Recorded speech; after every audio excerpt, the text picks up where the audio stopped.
Alors, comment tu vas? Ça va, tu vas bien? Là, je suis assis dans mon QG tranquillement. Je vais lancer mon direct comme ça. Là, pour te... Bon, on est ensemble. Merci beaucoup. Voilà.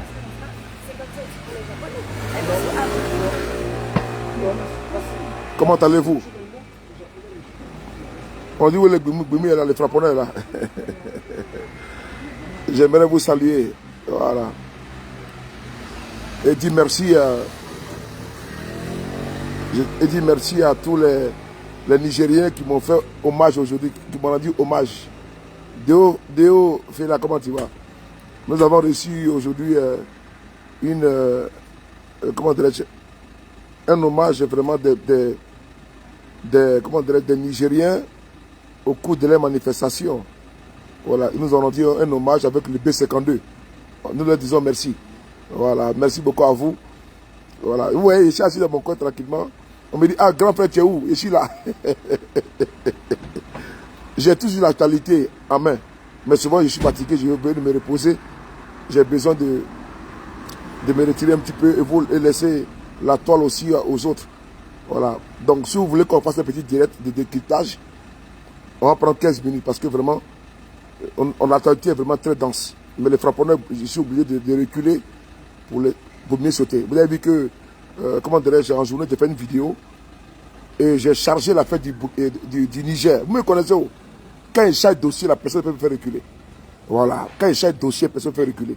C'est après le moment où je recule, je dis bon, je laisse la place aux autres. Sinon, moi, quand il m'agrippe, là, on ne peut pas. Voilà. Quand je m'agrippe, là, on peut m'enlever. Voilà. Donc, partagez la vidéo. Voilà. Merci beaucoup à vous.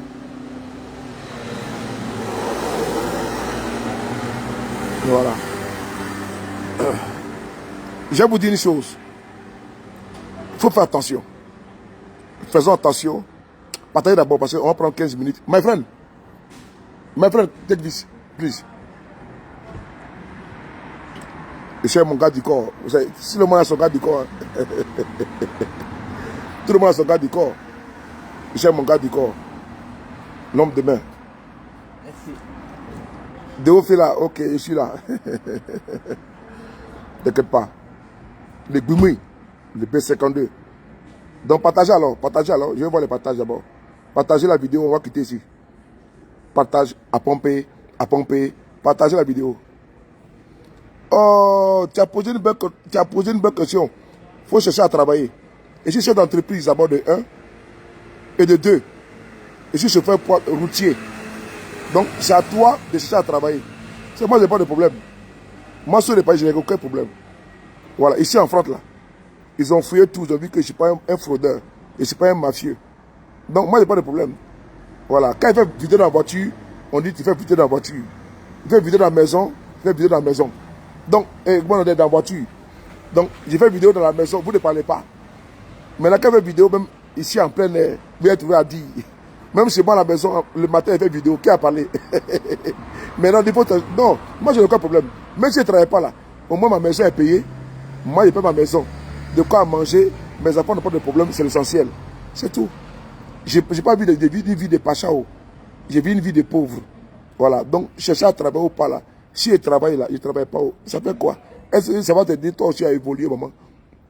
Mais quand tu vas fouiller en France là, sur de Paris, c'est un entrepreneur d'abord de 1. C'est important. Moi, j'apporte à la France. Je ne suis pas comment dirais-je, socialement accroché. J'apporte à la France. Et ils le savent. Depuis des années que j'apporte à la France.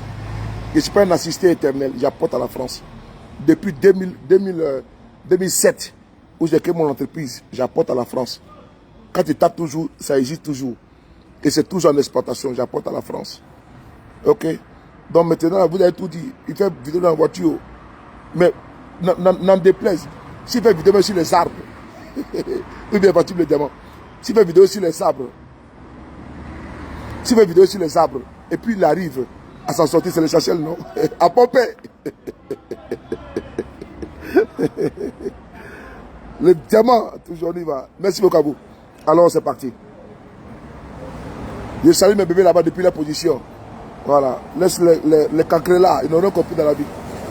Et de la vie. Alors c'est parti. Ah oui, il y a un qui est là déjà. Il a mis tête de mort. Il s'appelle ici, là. Si ma page Facebook, sur de Paris, ici. Vous savez qu'il y a 2 pages, non? J'ai le sur de Paris. Voilà, il y a un qui s'appelle, comment là? Il s'appelle Traoré Moussa. Voilà. Traoré Moussa, bon, c'est toujours le même. Hein. Bon, il était bloqué, mini bloqué quoi. Voilà, il te bloque. Voilà, parce que je ne connais pas. Il te montre Traoré Moussa. Il battra des, il mousse colondé. Quand tu es un Traoré, tu veux mettre tête de moi sur ma vidéo. Quand tu es un Traoré, tu veux mettre tête de moi sur ma vidéo. Il est mangana. Battra des fait mousse colondé. Quand tu es Traoré, tu mets vidéo, tête de moi sur la vidéo de un Traoré. Dangato, mousse colondé, foufafou. Un Traoré et puis un Koné ne peut pas mettre tête de moi sur ma vidéo. Parce que nous sommes des frères. Le sang qui coule dans tes veines là, petit bâtard. Ne m'en déflait.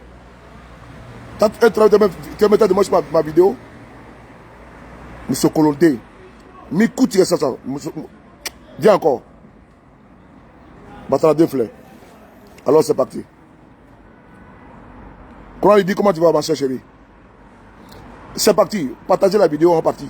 On va. Oh, c'est qui ça encore? Oui.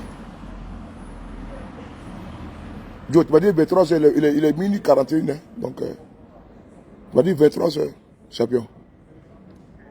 Non, je suis en direct là. Tu m'as dit 23h que tu quittes le travail, on se voit. Là, il est minuit 41. C'est pas l'heure qu'on s'est donné. Ou bien je me trompe. Ok, on s'appelle demain. Ok, je suis en direct. Bon, nous va, c'est parti. Frères et sœurs du Niger, le combat que nous menons est un combat vrai et sincère. Et ce que je peux vous dire ce soir avec les dernières nouvelles, c'est les nouvelles qui sont là. La CEDEAO, par l'entremise, par le biais du président Boulatine, le dormeur, l'homme qui a été piqué par la mouche CC. Vous savez, chez nous en Côte d'Ivoire, il y a une mouche qu'on appelle la mouche CC. Et quand la mouche te pique, là, tu dors seulement, tu ronfles. Tu es un ronfleur, même en classe. Donc, Boulatine Nebou, c'est un ronfleur en classe. C'est-à-dire que même s'il y a, comment dirais-je, il y a sommeil partout, là, lui, il dort. Boulatine Nebou, aujourd'hui, est manipulé par un certain Draman Ouattara. Il faut savoir une chose. Les chefs d'état-major qui sont réunis là, tous ne sont pas d'accord pour intervenir au Niger. Les chefs d'état-major qui sont réunis là, ils ont été envoyés par les pays, tous ne sont pas d'accord pour intervenir au Niger. Il y a une division interne. Il y a seulement la Côte d'Ivoire. La Côte d'Ivoire, comment dirais-je, le Sénégal et le Nigeria qui veulent intervenir au Niger. Je reprends. Parmi les chefs d'état-major qui ont été envoyés là-bas, là, ceux qui sont d'accord pour intervenir, il y a un autre encore qui est en Côte d'Ivoire, qui est un bidas, qu'on appelle Doumbia. Un Doumbia en Côte d'Ivoire, son président de Côte d'Ivoire, là, il a fait 3e mandat. Il a violé, il a piétiné la constitution de Côte d'Ivoire. Un bidas qui n'a même pas pu se lever et parler. Quand Ouattara faisait un 3e mandat en Côte d'Ivoire, c'est lui que Ouattara envoie. C'est-à-dire que c'est l'hôpital qui se fout de la charité. C'est lui que Ouattara envoie à la CEDEAO, dans la réunion des chefs d'État, pour intervenir au Niger. Et donc, c'est bidas qu'on appelle Doumbia, que même les capitaines dans la CEDEAO là, ont décidé de mettre, comment dirais-je, un frein à des régimes despotiques. Même des colonels ont décidé de mettre un frein à des régimes despotiques. Mais un général, qu'on appelle Doumbia en Côte d'Ivoire, qui est un général félon, lui, sous son magistère, son commandement de l'armée de Côte d'Ivoire, Ouattara a fait 3e mandat, un coup d'état constitutionnel. Ouattara, lui, l'envoie comme un pantin pour aller à la CEDEAO. C'est lui qui va acter l'intervention de l'armée ivoirienne au Niger. C'est lui. Des soldats ivoiriens ont été arrêtés au Mali. 49 soldats mercenaires envoyés. Ces personnes-là, Gérald Doumbia n'a pas pu dire nous allons intervenir là-bas. Mais il est aujourd'hui sur ce grand chevaux pour demander qu'ils interviennent au niveau du Niger. Frères et sœurs, il y a 3 pays qui sont aujourd'hui prêts pour intervenir au Niger. Il y a le Sénégal, du despote dit Sall, Macky Sall. Il y a chez Ouattara, les despotes, les Machiavel, l'homme venu de Sindou, qui a rejeté son village natal d'après, il est paraphrasé le professeur Traken Namsi. Il y a également le Nigeria. Le Nigeria avec retenu. Parce que le président du Nigeria est parti vite en besogne. Parce qu'il est manipulé par Ouattara. Aujourd'hui, le président du Nigeria a envoyé 3 délégations. Une délégation au Niger, une délégation en Libye, une délégation, comment dirais-je, en Algérie. Je reprends. Le président du Niger, du Nigeria, il a envoyé 3 délégations. Une délégation au Niger, une délégation en Algérie, une délégation en Libye. C'est-à-dire que la délégation qui est au Niger, il y a l'autre délégation qui est conduite par un ambassadeur nigérien pour aller voir, pour aller en Libye ou également en Algérie. Lui, il préconise, n'est-ce pas, l'entente, la négociation, la conciliation. Mais l'homme qui le va en guerre, c'est vraiment Ouattara. N'oubliez pas. Il y a aujourd'hui un rétropédalage, certes, disant qu'il faut négocier. Comme l'a dit le président Bolatine, pour dire non, il faut négocier. Mais il y a quelqu'un là, qui est prêt à aller jusqu'au bout, jusqu'au sang, c'est Alassane Ouattara. Bazoum est son binôme. N'oubliez pas, quand Ibeka a été délogé, au Mali, Ouattara a voulu tout faire pour ramener Ibeka au pouvoir. Vous avez écouté l'appel téléphonique entre Alassane Ouattara et Boubou Cissé, l'ancien premier ministre, n'est-ce pas, du Mali. Vous avez bien écouté. La plupart des opposants maliens qui voulaient déstabiliser le Mali sont réfugiés en Côte d'Ivoire. N'oubliez pas ça. Ouattara, c'est quelqu'un, il veut gérer, n'est-ce pas, l'Afrique de l'Ouest. C'est important. Alors, Draman Ouattara, il veut se servir de la CEDEAO actuellement pour intervenir. N'oubliez pas, les sanctions économiques là ne sont pas du fait de la CEDEAO. Les sanctions économiques ne sont pas du fait de la CEDEAO. N'oubliez pas, parce qu'il y a une nuance. Le président de la CEDEAO, c'est le président du Nigeria. Mais le président de l'UEMOA, c'est Alassane Ouattara. N'oubliez pas.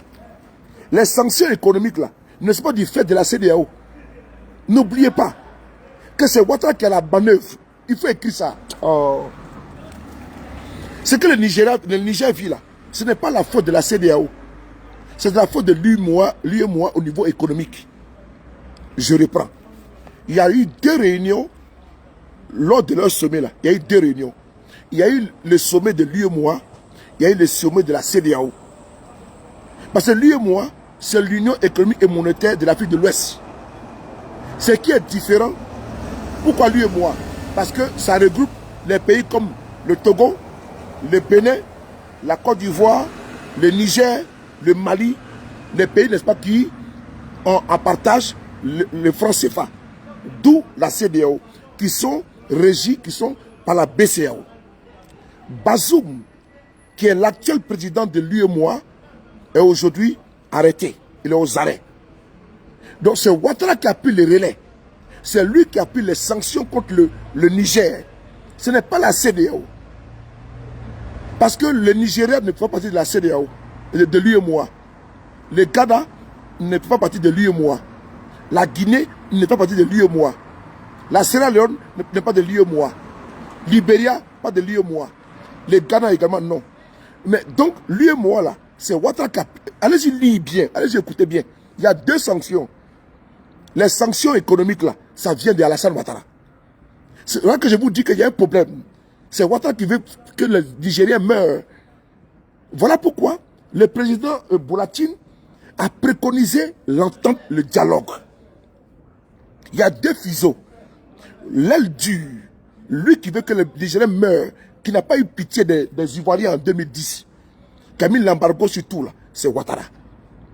Lui qui a fait qu'il y a un monsieur qu'on appelle en Côte d'Ivoire, qu'on appelle Bom Boabré, l'ex-ministre de l'économie de Côte d'Ivoire. Partagez la vidéo s'il vous plaît. Parce qu'il ne faut pas confondre, il ne faut pas accuser tout le monde. Il faut faire la part des choses. Lui qui a la manette là, c'est Ouattara, au niveau économique. C'est Ouattara. Lui qui empêche que le courant soit livré au Niger, c'est Ouattara. Ce n'est pas la CEDEAO. Parce que l'économie là, c'est l'UEMOA. Ouattara a présidé le conseil de l'UEMOA. Il y a d'abord une réunion de l'UEMOA avant la réunion de la CEDEAO. C'est Ouattara qui était le président des chefs d'État de l'UEMOA présents en remplacement de Bazoum. Et c'est lui qui a pris les mesures. Je vais vous montrer une photo de ce monsieur-là. Partagez la vidéo, s'il vous plaît. Partagez la vidéo. Partagez la vidéo, on va parler. Voilà. Partagez la vidéo, s'il vous plaît. Je vais vous montrer ici.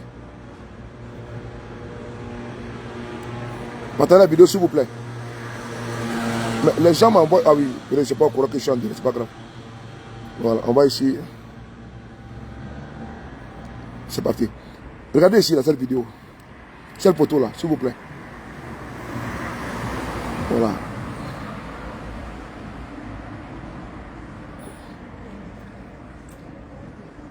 Mettez beaucoup de cœur. Merci beaucoup, le diamant, toujours. Pamela, comment tu vas? Tango, merci beaucoup, champion. Vous allez voir ici la photo. Voilà. Regardez ici. Voilà, il est là. Regardez ici.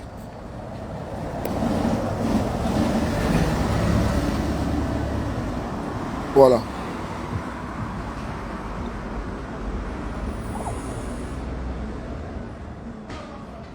Voilà, celui que là.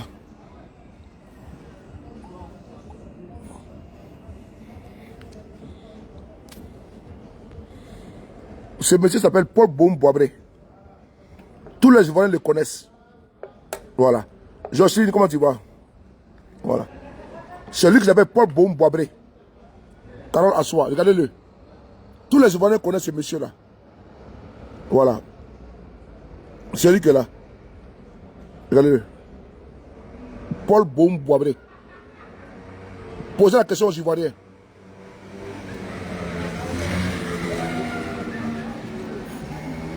Vous l'avez vu, non? Ok. Voilà. Ce monsieur a été celui-là même qui a géré l'économie de Côte d'Ivoire. Quand il y a eu le budget sécurisé pendant la guerre en Côte d'Ivoire, pendant la crise en Côte d'Ivoire, imposée par M. Ouattara.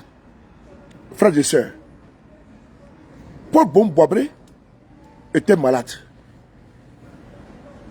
Quand Gbagbo Loro a perdu le pouvoir en 2011, le 11 avril 2011, les caciques du pouvoir Gbagbo étaient en exil. Ils n'avaient absolument rien. Les comptes bancaires ont été gelés. Paul Boum-Boabré avait de l'argent sur son compte. Il était malade. Il a supplié Alassane Ouattara de dégeler ce compte bancaire afin de se faire soigner. Ouattara a refusé. Ouattara a refusé. Ce monsieur est mort parce que ce compte bancaire a été gelé. C'est-à-dire qu'il avait de l'argent dans son compte bancaire, mais il supplie M. Ouattara de débloquer ce compte afin qu'il puisse au moins se faire soigner. Boum-Boabré est mort comme un clodo, sans soin, alors qu'il avait de l'argent sur son compte bancaire. C'est lui qui, au moins, il y avait la crise en Côte d'Ivoire, qui a fait le budget sécurisé. Où les salaires, même quand les pays étaient divisés en deux, là, les salaires étaient payés. C'était à cause de Paul Boum-Boabré, un économiste chevronné. Ouattara, ce qu'il a appris au FMI, là, c'est le fait de pouvoir bloquer les comptes bancaires et geler les comptes bancaires des gens. Oui, je reprends. Alassane Ouattara, ce qu'il a appris de mieux au FMI, c'est de prendre des dettes, d'endetter les pays. S'il n'a pas ça, il n'a absolument rien à proposer. Ou bien geler les comptes bancaires des personnes. C'est lui qui l'a fait. On a vu comment il a mis les bâtons dans les roues dans les pays, dans le Mali, au Mali. L'exploit de ce monsieur-là, c'est de faire souffrir les peuples. On a vu avec les Maliens, au niveau de l'UEMOA. Après, j'ai demandé la fois passée que le Mali, comment dirais-je, et le Burkina sortent de la, n'est-ce pas, de l'UEMOA. Et même mieux, de la CEDEAO. Parce que la Mauritanie n'est pas partie prenante, n'est pas signataire de la convention du protocole de la CEDEAO. La Mauritanie vit tranquillement. La Mauritanie n'est pas dans l'UEMOA. La Mauritanie vit tranquillement. Mieux, le Libéria, le Ghana, le Nigeria, la Sierra Leone, la Guinée, ils ne font pas partie de l'UEMOA. L'économie, ils sont tranquilles, ils ont leur monnaie. Pourquoi vous voulez une indépendance et son contraire? Quittez l'UEMOA, quittez ça. Parce que c'est un instrument de domination. Dès l'instant, vous avez une affaire interne dans votre pays, Ils auront le droit de fermer, n'est-ce pas, vos comptes bancaires, comme ils le font aujourd'hui au niveau du Niger. C'est-à-dire que l'argent du peuple nigérien, ils prennent des sanctions contre le peuple du Niger. Ils bloquent vos avoirs. Mais c'est vous qui avez cherché ça. On a vu avec le Mali, où ils auront le droit, au niveau de l'UEMOA, de bloquer vos comptes bancaires. Vous sortez de là, et vous voyez le mal venir.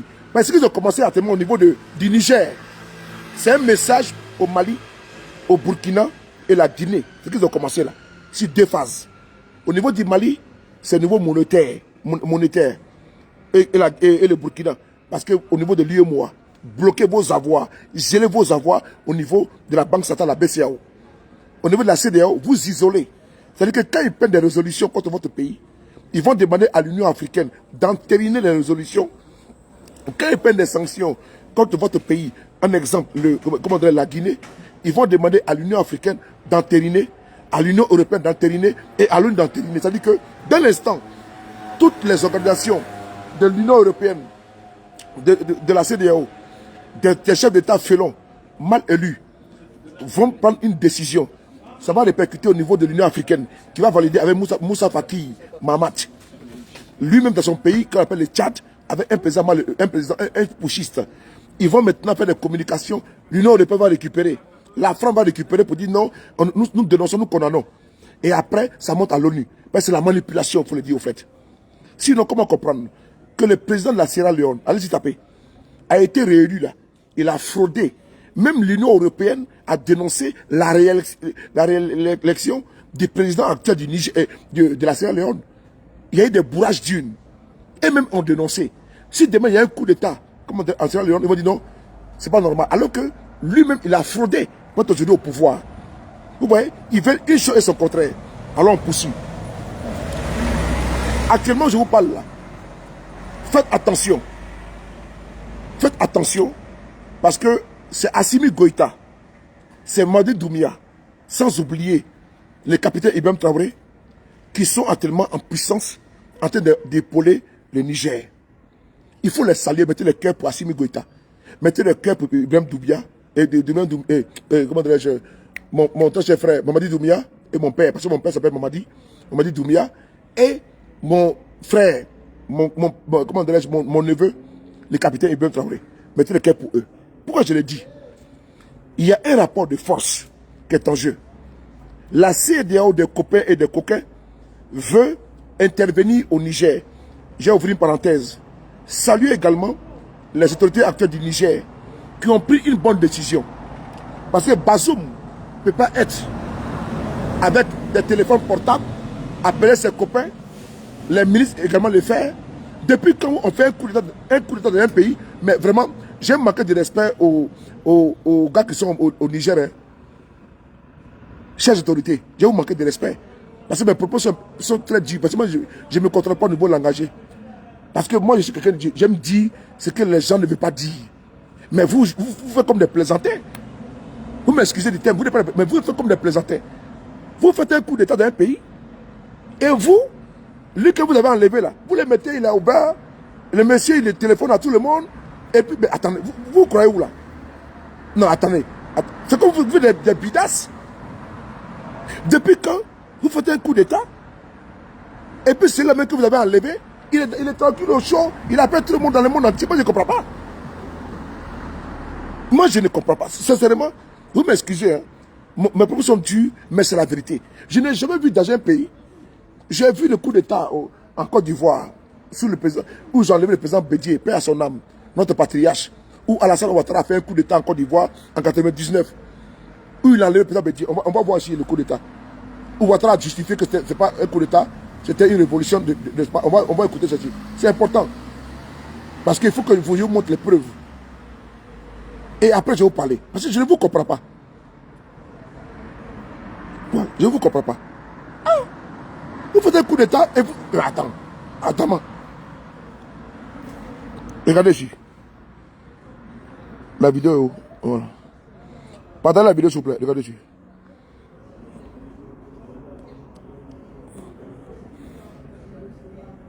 Chers compatriotes, qu'à partir de cet instant, le président Ali Konabédié l'été Béni a décidé de coller.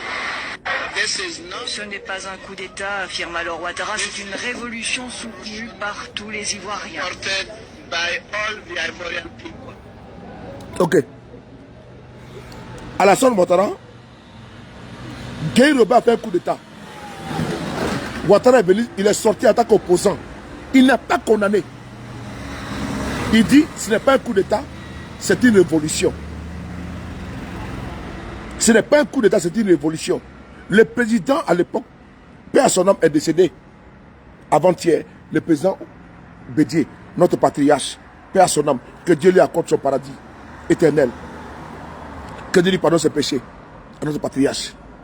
Nous allons observer une minute de silence d'ailleurs pour le président Bédié, s'il vous plaît. On va observer une minute de silence. On ne peut pas parler de lui comme ça, de manière volage comme ça. Non. On va observer une minute de silence pour le président Bédié, s'il vous plaît. Merci.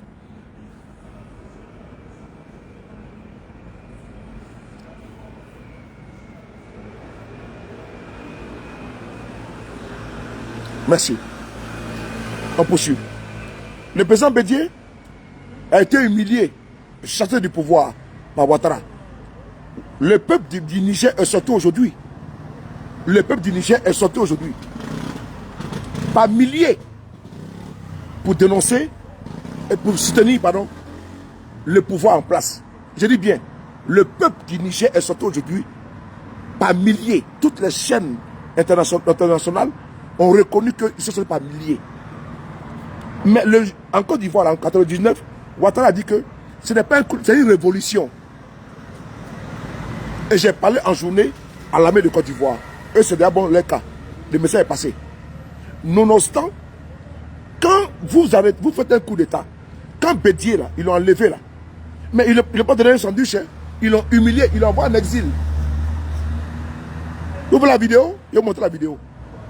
Bédié, là, quand ils l'ont enlevé, quand Ouattara l'a enlevé au pouvoir, là, il n'a pas donné un sandwich, il l'a envoyé en exil. C'est important. Quand Ouattara a enlevé Bédié au pouvoir, il n'a pas donné de sandwich, il l'a envoyé en exil. Vous êtes trop gentil, moi je ne sais pas d'où vous venez. Vous pensez qu'on parle le pouvoir comme ça, vous vous êtes donné Bazoum, on dit que Bazoum appelait le chef d'État de tel pays. Ah bon? Ah donc, moi je vois que vous êtes des aventuriers. Hein? Parce que la manière que vous faites coup d'État et puis le chef d'État que vous avez pris là, et puis on dit que non, ils vont les prendre. C'est-à-dire que vous êtes dans quoi? Moi je ne comprends pas. Sauf que dans une affaire où vous passez pas, aux intérêts de votre peuple, sauf que dans une aventure personnelle. Parce qu'on ne peut pas faire un coup d'État où on parle d'aspiration pour le peuple, et puis laisser l'ancien chef de l'État, et puis ces gens-là nous emmerder sur la toile, nous emmerder sur les chaînes de télévision. Mais vous finissez avec ça rapidement, dis donc. Vous les mettez au carreau. On a vu là-bas en Guinée, quand Mamadi Doumbouya a pris le pouvoir, mais vous êtes venus d'où? Vous faites un coup d'État, et vous laissez les gens nous jacasser sur les chaînes de télévision. Non, moi je ne comprends pas. Vous laissez Bazoum tranquillement, et puis il appelle les gens, il dit non que, ah bon? Mais il y a vraiment un problème. D'où les gens me sortent et disent, mais attends, mais vous avez fait un coup d'État, mais c'est quoi? Vous êtes dans quel game là? Ah! Attends, on va voir quelque chose là. Vous faites un coup d'État, puis on dit que non, que le président est en train de parler beaucoup là-bas. Ah bon? Ah, Bazoum parle aussi, il parle encore? Donc Bazoum parle encore, il appelle les chefs d'État. On a eu Bazoum au téléphone, il dit non, que comment il va bien. Ah bon? Attends, on va ici voir une vidéo ici là. Attends. Vous appelez Bazoum. Merci beaucoup à vous pour mon t-shirt. Parce que j'ai vu aujourd'hui, des jeunes au Niger ont mis mon effigie là-bas, B52. Merci beaucoup à vous. J'ai vu au cours de la manifestation, au Niger, ils ont mis B52 Africa. Merci beaucoup à vous. Avec la photo du général Tchani. Merci beaucoup à vous hein, pour l'hommage. Voilà. Merci beaucoup à vous. On va ici voir ici la vidéo. Partez la vidéo s'il vous plaît. On voit ici, rapidement, la vidéo sur le président Bédié. Envoyé en exil par Ouattara, vous allez voir que ce n'est pas du jeu. Moi, je ne vous comprends pas. Vous êtes là en train de jouer. Voilà, et regardez la vidéo, regardez ici.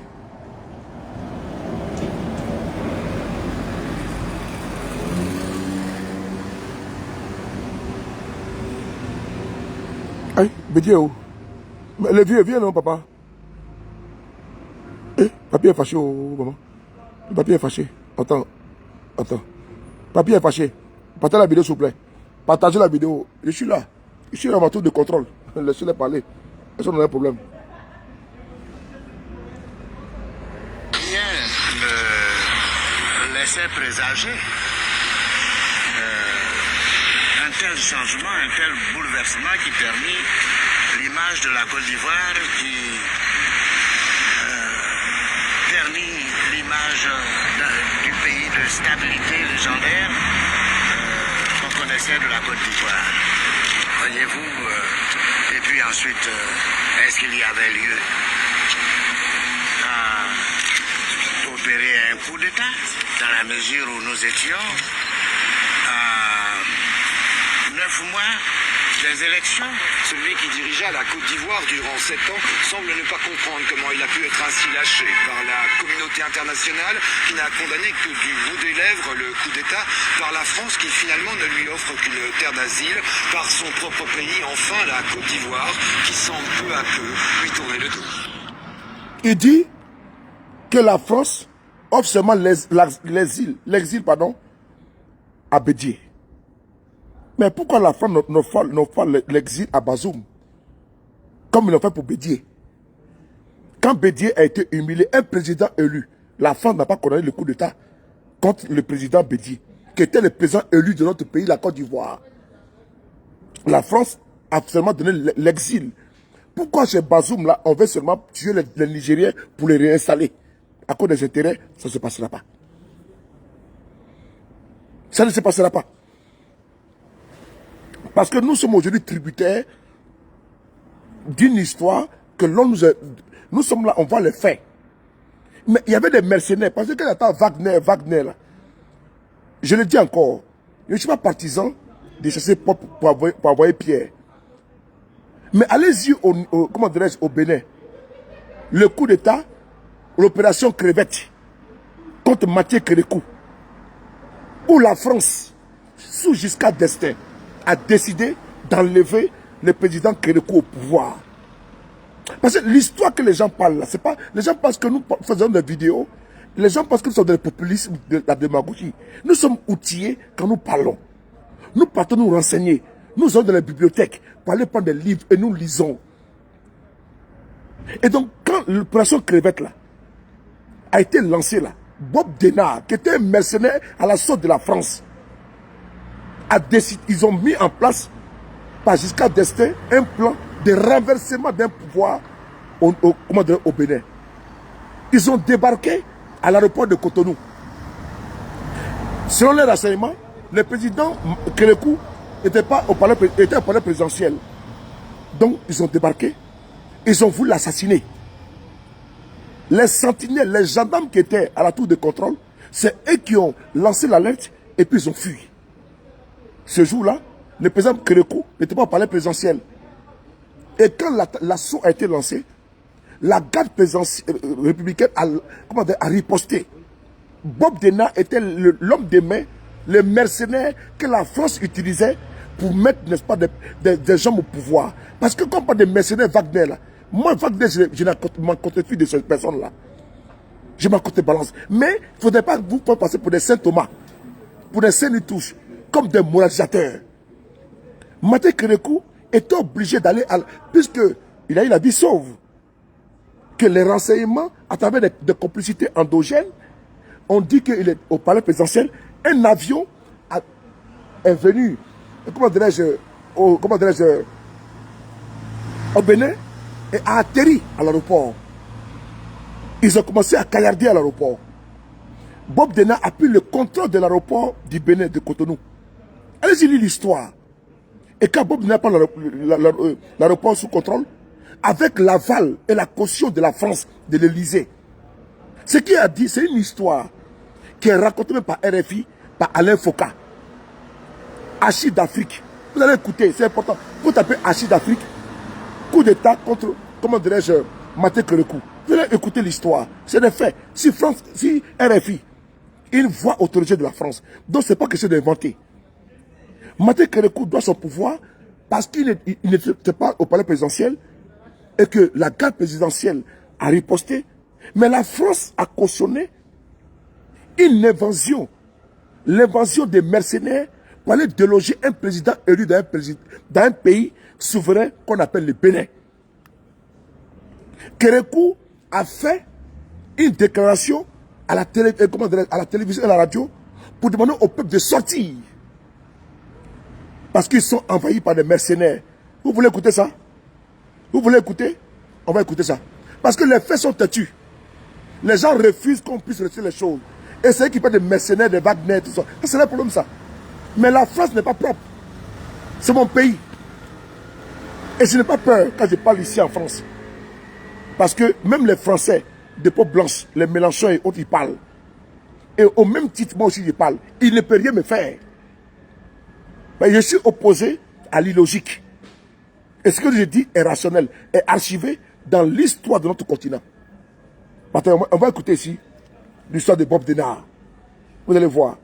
Vous pouvez se laisser distraire avec les Africains corrompus qui pensent qu'ils vont... Voilà. On va ici écouter. Ensemble, vous et moi. À la fin, le message du président Kérékou qui parle des mercenaires qui ont été héliportés et qui sont venus pour... Voilà. Regardez ici.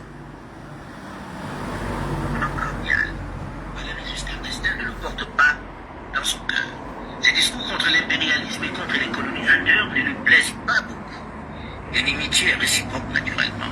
En réalité, cette distance dans cette époque de guerre froide n'est pas vraiment acceptée par Paris. Surtout que le chef de la révolution béninoise ne se rend pas au sommet où se retrouvent les dirigeants africains et français. Il est davantage tourné vers les pays de l'Est. Pour Paris, il faut le remplacer. Un projet qui rencontre évidemment l'adhésion de quelques opposants à son régime. Gratien Pognon, Émile Derlin-Zinsou et quelques autres victimes de son système. À Paris, le projet de le renverser va progressivement prendre forme. Un appel d'offres est clairement lancé auprès des mercenaires de tout poil qui écument le continent dans cette période. Le français Bob Denard est finalement choisi pour un peu plus d'$1 million. C'est du Gabon d'Omar Bongo que va partir l'opération. Une centaine d'hommes triés sur le volet s'entraînent pour faire tomber le marxiste Mathieu Kérékou. C'est l'opération Crevette. Opération Crevette.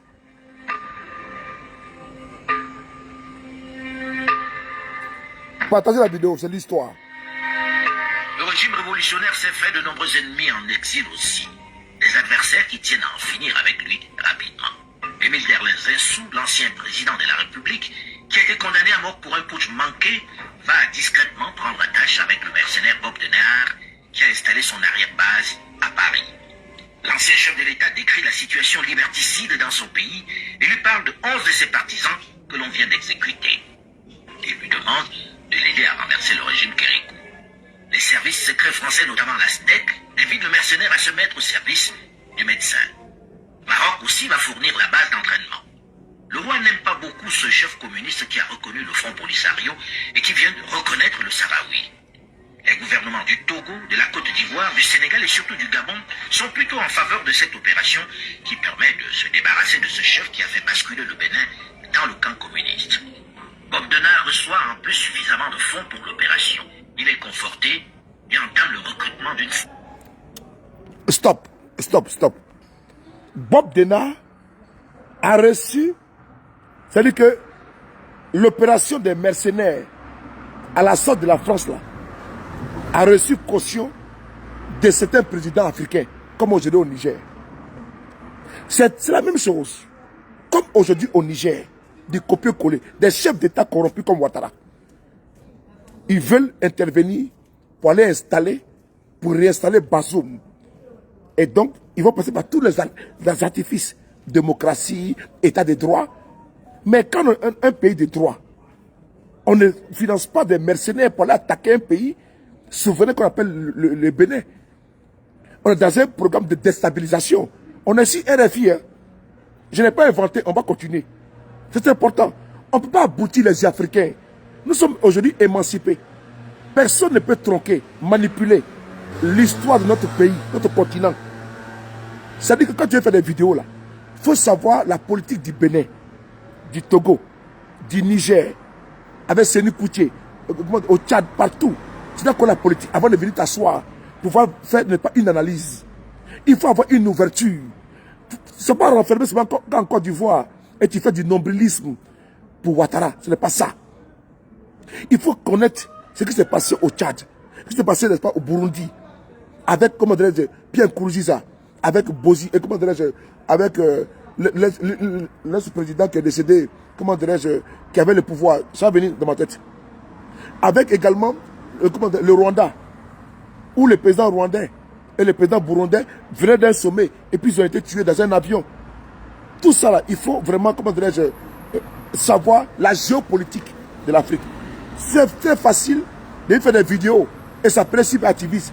Et on n'a aucune notion de la politique, n'est-ce pas, de la RDC, du Congo-Brazzaville, du Tchad, de Mozambique. On ne connaît rien, ou de Tanzanie. On vient, on fait vidéo, on fait du nombrilisme, sans avoir une ouverture et faire un combat, même, aller même se projeter. Moi, je suis à l'aise actuellement au Niger. Je suis à l'aise au Niger, parce que pourquoi? La géopolitique du Niger, je la connais. Voilà pourquoi, quand j'ai commencé le combat du Niger, je vous ai dit, attention à la vie de Bazoum. J'ai pris, pour exemple, le cas du commandant Wanké et de Ibrahim Badé Manassara. N'oubliez pas, quand j'ai commencé ma première vidéo, et j'ai expliqué, j'ai peur pour la vie de Bazoum, n'oubliez pas. Et j'ai expliqué que le président, comment dirais-je, Manassara, qui était un militaire, il a troqué, comment dire, le treillis pour la veste à cause de la France. Et ce monsieur est devenu candidat, il a été élu, encore les mascarades. Et donc, ce monsieur, il est acquis à la cause de la France. On a vu plus tard, il a été abattu sur le tarmac de l'aéroport qui avait pris un avion pour voir. Je l'ai dit au premier jour, quand j'ai appris qu'il y a des troupes au niveau du Niger, que j'ai peur pour la vie de Bazoum. Là, je n'ai pas encore fini de parler. Hein. Et aujourd'hui, je vous parle encore, j'ai encore peur pour la vie de Bazoum. Parce que les intérêts sont colossaux. Et parce qu'il faut libérer Bazoum pour préserver encore les intérêts frauduleux. Là où le pays est hyper riche, super riche, il faut préserver par les groupes, les multinationales qui viennent piller et qui viennent prendre pas, les ressources du Niger. Donc Bazoum, pour eux, est un otage. Depuis quand un chef d'État, on fait un coup d'État et puis la liberté? Non, je ne sais pas. Je ne sais pas. Montrez-moi un pays où ils ont fait un coup d'État, soit le chef d'État est tué, comme au Niger avec Ibrahim Badé Manassara. Soit le chef d'État est tué, soit il est en prison. On a vu avec l'ancien président Traoré, Moussa Traoré, au Mali, il était emprisonné. On l'a vu avec Alpha Condé. Il a été pris, il a été mis au cachot, tranquillement. Il n'avait même pas de droit au téléphone, rien. On avait avec Bédié, père son âme, le président Bédié, il a été exilé. On l'a vu également avec Roch Kaboré au Burkina. Est-ce que quand il était là-bas, quand l'ont pris là? Mais Bazoum a été trop cajolé. Bazoum il a été trop chouchouté. Et c'est la faute des militaires qui ont pris le pouvoir au Niger. C'est eux qui. Moi, la faute, là, revient des droits. Vous faites un coup d'État, vous avez quelqu'un, et vous le laissez en liberté. Et le monsieur téléphone, et le monsieur il appelle les gens, il faut les programmes pour venir envahir le Niger, et on coupe le courant aux Nigériens, et l'ex-premier ministre vient faire des déclarations, et vous êtes assis, vous regardez. Mais vous jouez avec la mentalité de qui là-dedans? Soit vous avez fait un coup d'État, parce que vous avez un programme, parce que vous avez un objectif, parce que vous avez une aspiration, parce que le pays n'allait pas bien, et on oppose la cause. Mais on prend un coup d'État, et ceux que vous avez au pouvoir sont en train de se vautrer sur de télévision et nous emmerder. Moi, je ne comprends pas. Mais soit on est ferme, soit on n'est pas ferme. Vous faites un coup de... Bazoum est là, tranquillement, il appelle Macron, et comment c'est pas tout, tout va bien comme ça, il faut frapper. Et puis encore, le ministre des Affaires étrangères de Bazoum là, il se retrouve sur la chaîne de télévision, il dit bon, il est premier ministre tout, et puis, ah bon? C'est eux qui donnent, n'est-ce pas, de la caution à la CEDEAO. Ils montrent votre fébrilité. C'est eux qui sont maintenant en train d'appeler les officiers pour dire que de quitter derrière vous. N'oubliez pas, ils appellent actuellement des officiers, des militaires, pour ne pas être avec vous. Faites attention. Faites attention. Parce que le coup d'État, quand vous faites un coup d'État, votre vie est engagée. Attends. Vous n'avez pas fait un coup d'État, et puis lui que vous avez enlevé là, du pouvoir, c'est proche, vous vous laissez. Et le peuple sort dans la rue, vous soutient, et vous êtes en train de donner des bonbons, des glaces à Bazoum. Mais vous le mettez là-bas en quarantaine pendant moins 6 mois, dis donc. Et puis quoi? Et puis quoi? On continue. Ah. Non, mais pas, dis donc. Le reste sera payé par le président Zensou, 400 000 autres dollars.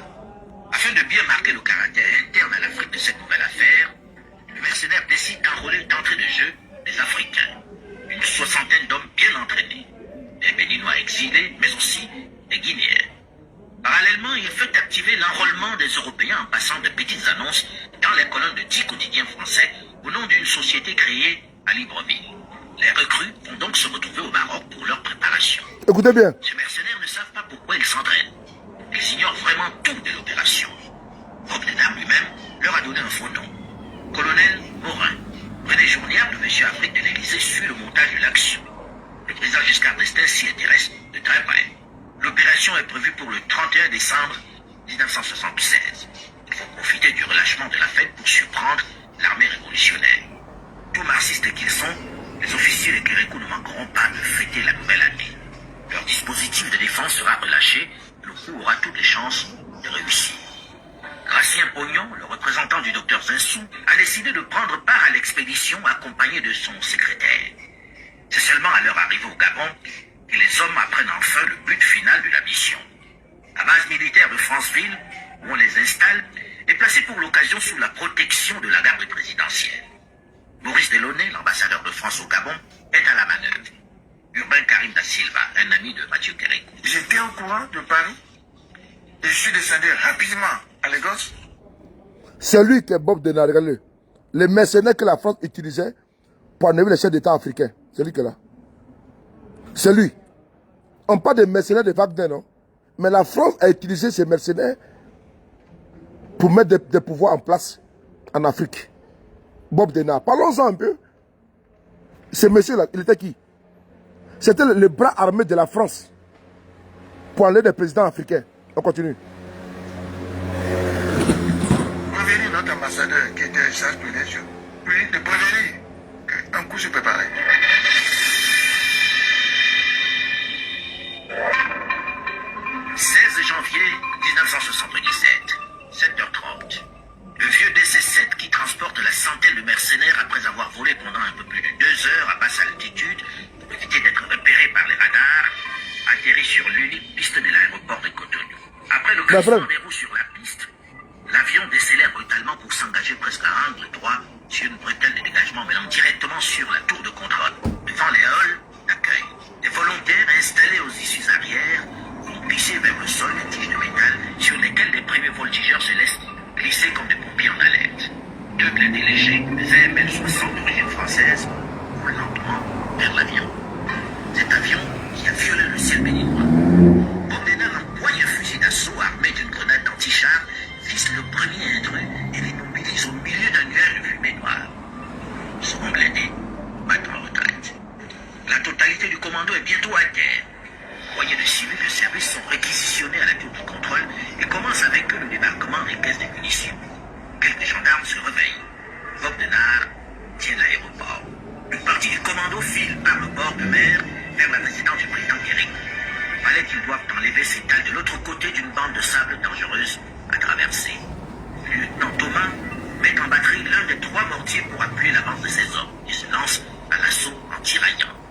Mais les gendarmes qui gardaient la tour de contrôle ont donné l'alerte avant de détaler. Et la garde présidentielle de Kérékou riposte. La première vague des mercenaires recule sous son feu nourri.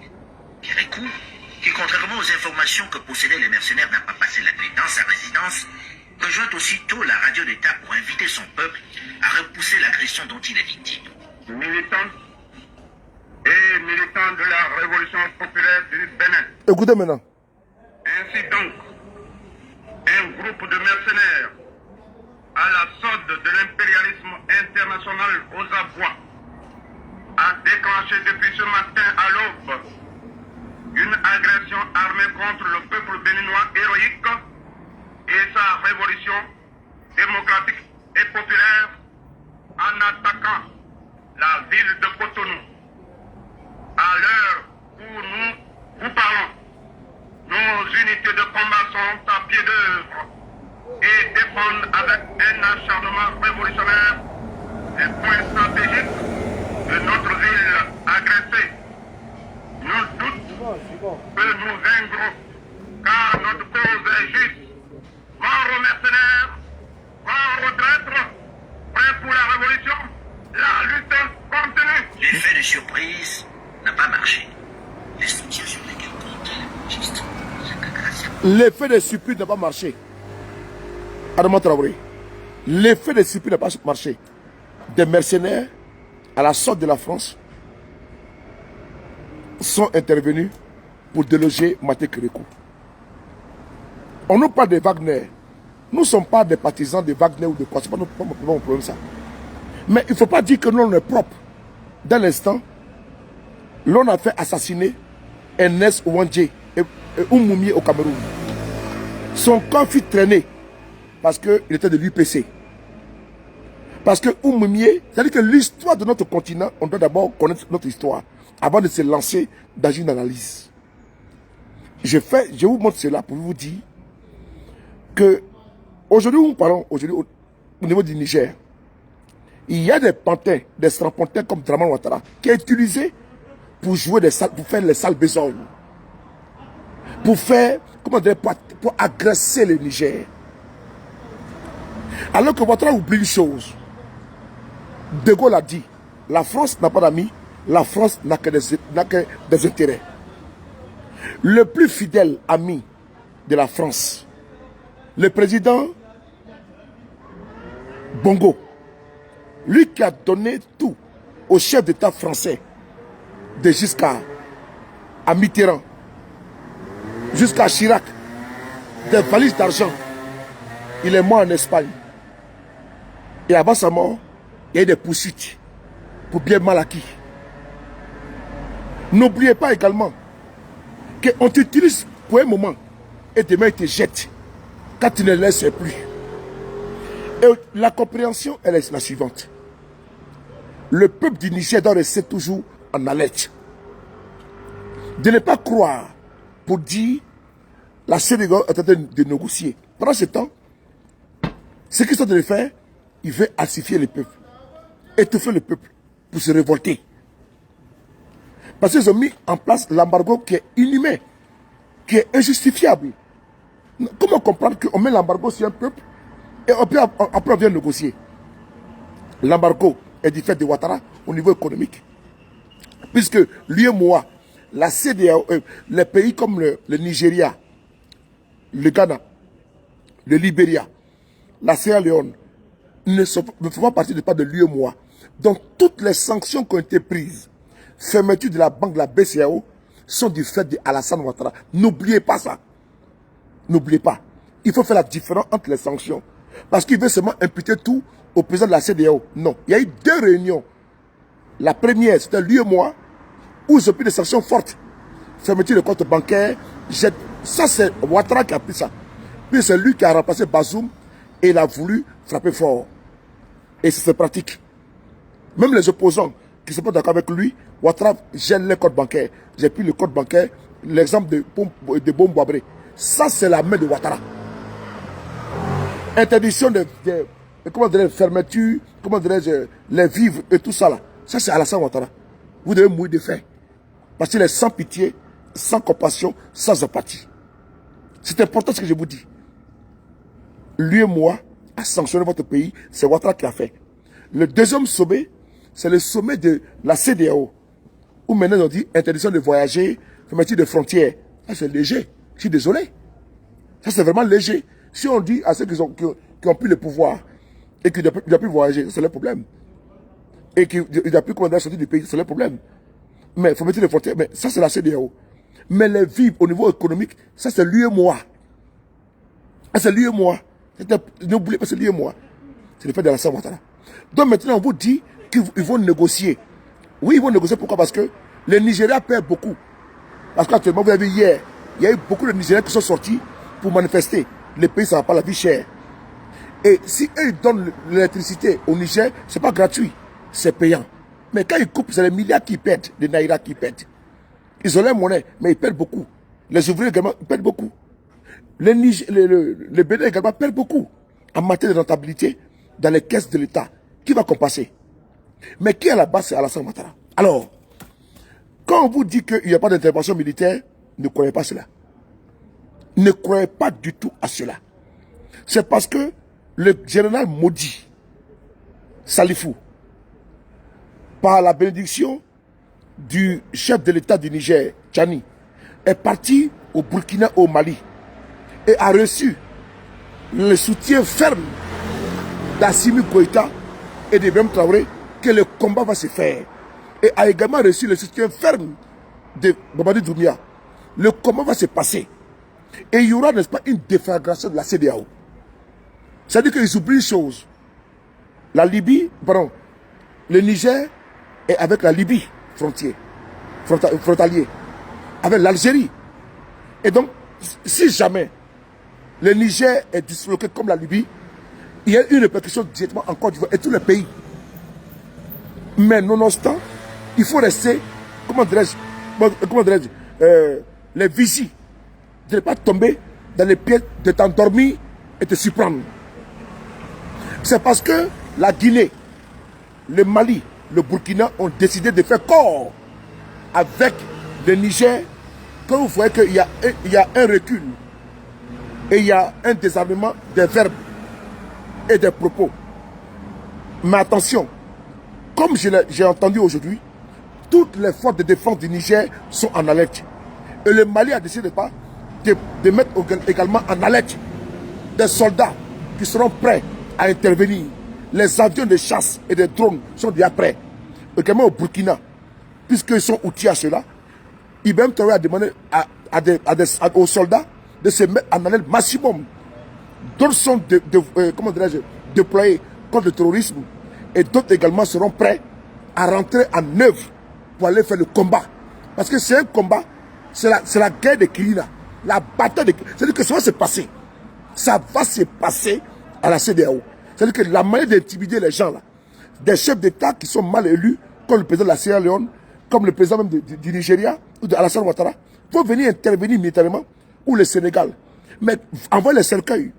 Parce que la bataille va se passer. Et j'ai beaucoup apprécié l'ordre qui a été donné par Assimi Goïta et également par Ibrahim Traoré de préparer les troupes au chef d'état-major et tous les avions de combat. Parce que la bataille là, c'est-à-dire qu'on va gâter la CEDEAO et puis après on va se respecter. Une intervention là-bas au Niger, c'est la bataille de qui va se passer dans toute la CEDEAO. La négociation qui a été préconisée par le président du Niger, elle est bonne. Mais je vous dis de faire attention. Au moment où il parle de négociation, il ne s'agit pas de galvaniser les troupes. Et j'ai bien compris que vraiment Assimi Goïta et puis le président Ibrahim Traoré et Mamadi Doumbouya ont pris la menace très sérieuse.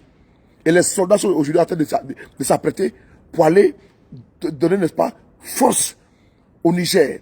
Et la bataille va se passer. Il y aura une guerre totale au niveau de la CEDEAO et on va se respecter dans notre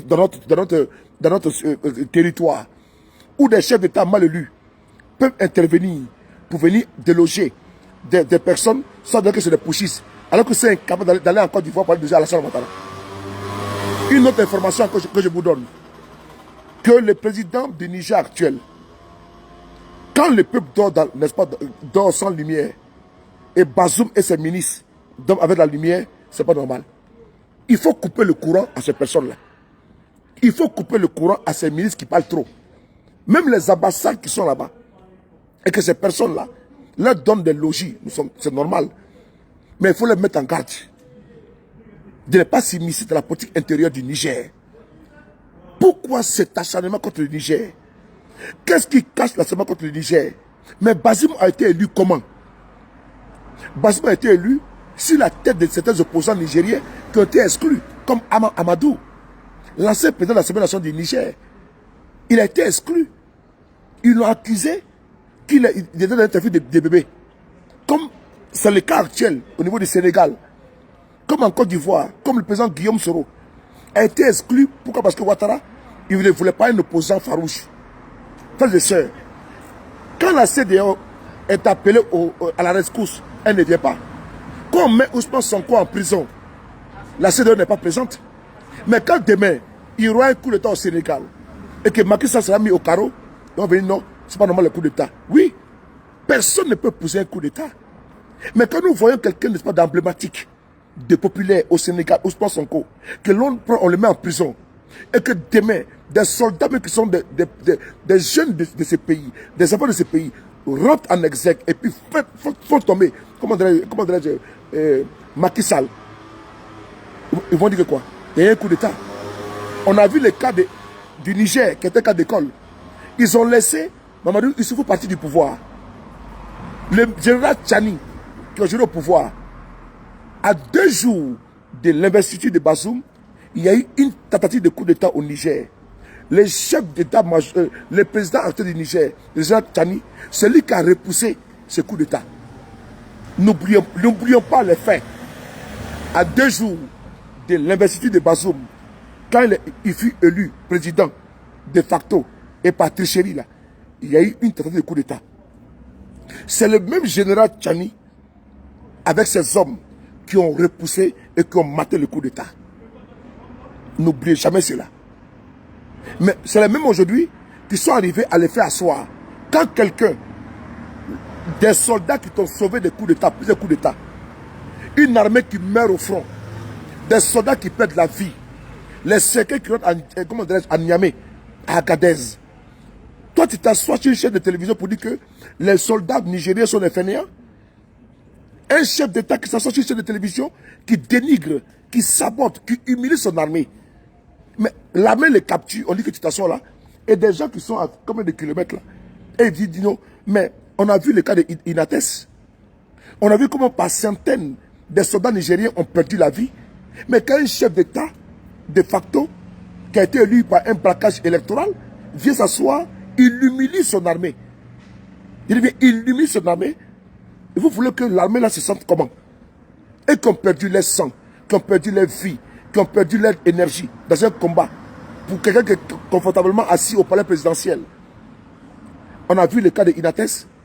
Donc il va que des soldats américains, des soldats français, des enfants des autres pays viennent se battre pour le Niger. Ça, c'était, n'est-ce pas, la vision de Bazoum. Que les Nigériens sont des fainéants. Et donc, il va que des jeunes Français qui sont nés en France, des jeunes Américains qui sont aux États-Unis, qui viennent faire le combat du territoire des Nigériens à la part des Nigériens.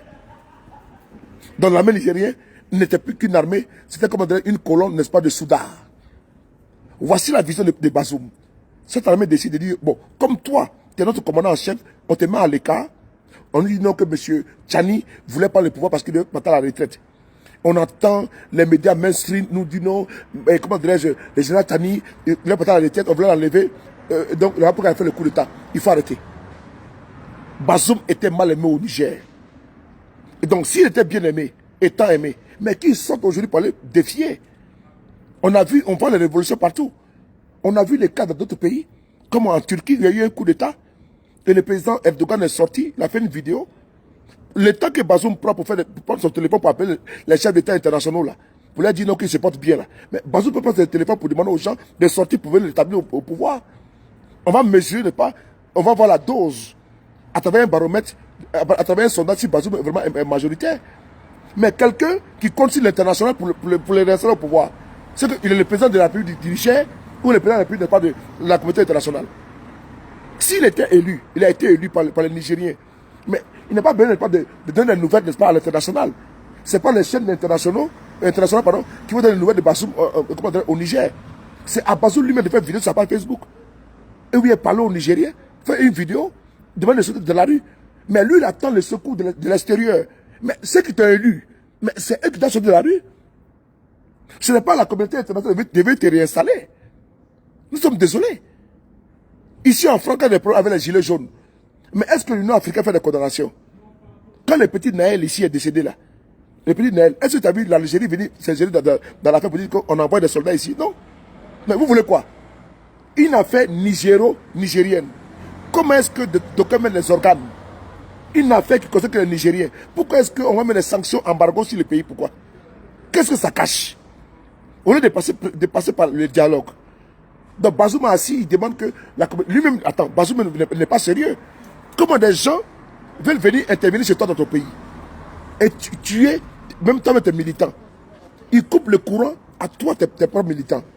Ils coupent le courant dans ton propre pays. Mais Bazoum pourrait dire non, c'est pas normal de s'assurer de ton pays comme ça. Bazoum n'est pas gentil, je suis désolé. Bazoum n'est pas gentil parce que le fait que lui-même, il accepte que l'on puisse mettre l'embargo sur son pays, c'est qu'il n'est pas sérieux.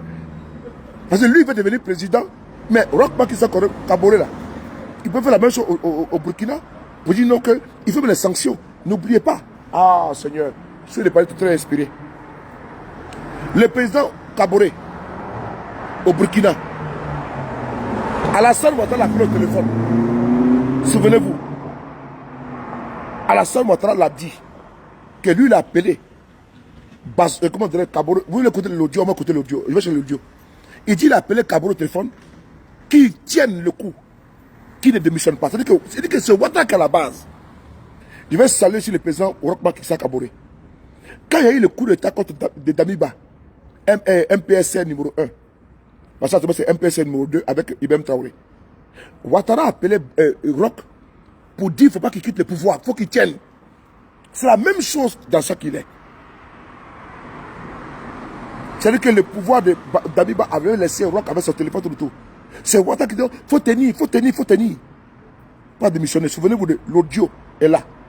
N'oubliez pas les faits. C'est la même chose avec ça au niveau de Bazoum. Demandez à Bazoum de ne pas démissionner, de rester. Mais Roch a fait quoi? Il a démissionné, il est parti. Mais Bazoum est quelqu'un qui n'aime pas le Niger. Bazoum peut pas être là. Roch pas dit que lui, papa. Roch pas dit qu'il ne démissionne pas. Mais Roch est parti tranquillement. Est-ce que le Burkina ne vit pas? Est-ce que Roch ne vit pas? Pourquoi est-ce que Bazoum lui veut que sa petite personne-là soit mise au centre du débat? Il y a un problème. C'est quelqu'un qui est méchant. Bazoum lui pense qu'à lui. Il n'a jamais aimé les Nigériens. Est-ce que le pouvoir est né avec ça? Il y a eu des anciens présidents au Niger qui sont partis. Mais toi, tu refuses des partis. Pourquoi? Tu es né avec les fauteuils présidentiels. Et c'est Bazoum même qui demande aux gens de mettre des sanctions contre le peuple du Niger. Mais il est méchant. Roch a démissionné. Malgré que Ouattara a dit qu'il faut qu'il démissionne. On a vu, on va écouter Ouattara. Ah non, Joe. On va l'écouter. C'est important. Allô? Non, ce n'est pas un coup d'État, affirme alors Ouattara. Attendez, j'ai un message important.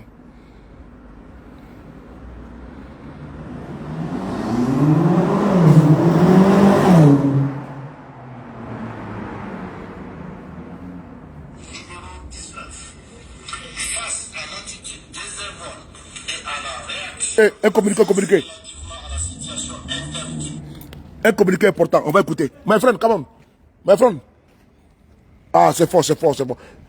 Il y a un communiqué important. Come on. Il y a un communiqué. Partagez la vidéo. Il y a un communiqué très important. Partagez la vidéo. C'est chaud. Partagez la vidéo. C'est fort. On va écouter ici. Voilà, écoutez.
à l'accord du 25 mars 2013 relatif au régime juridique de l'intervention militaire française au Niger pour la sécurité au Sahel et à l'accord du 19 juillet 2013 sur le statut des militaires français présents au Niger dans le cadre de l'intervention française pour la sécurité au Sahel, déterminant le statut de détachement non français de la force Takuba, conformément à son article 4 et au préavis de 90 jours. Une correspondance diplomatique sera adressée à cet effet, fait à Niamey le 3 août 2023, signé le...